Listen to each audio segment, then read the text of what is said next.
सर्दियाँ जब जाती हैं तो अक्सर हम सबको, छोटा हो या बड़ा हो, सर्दी खांसी जुकाम की शिकायत होने लगती है। तो इसके लिए एक बहुत अच्छी सी होम रेमेडी लेकर आई हूँ। कई सालों से मैं इसे यूज कर रही हूँ, बिल्कुल ट्राइड एंड ट्रस्टेड है। तो आप भी एक बार इसको जरूर यूज करिएगा।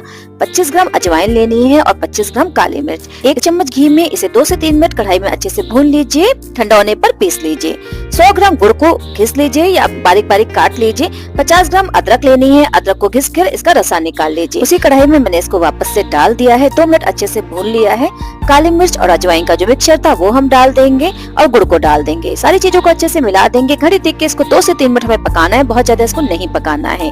देखिए बढ़िया से ऐसी कंसिस्टेंसी आ जाएगी। एक बोल में निकाल लीजिए। हल्का सा इसे ठंडा होने दीजिए, पूरा ठंडा मत होने दीजिएगा। जैसे ही हल्का सा ठंडा हो जाएगा इसमें एक बाइंडिंग आ जाएगी। इस तरीके से छोटी छोटी गोलियां बना लीजिए। इसको एक एयर टाइट कंटेनर में भर के रख दीजिए। आप छोटे बच्चों को भी इसको दे सकती हैं। 1 गोली सुबह और 1 शाम को। अगर बड़े हो तो उनको 2 गोलियां दे दीजिए।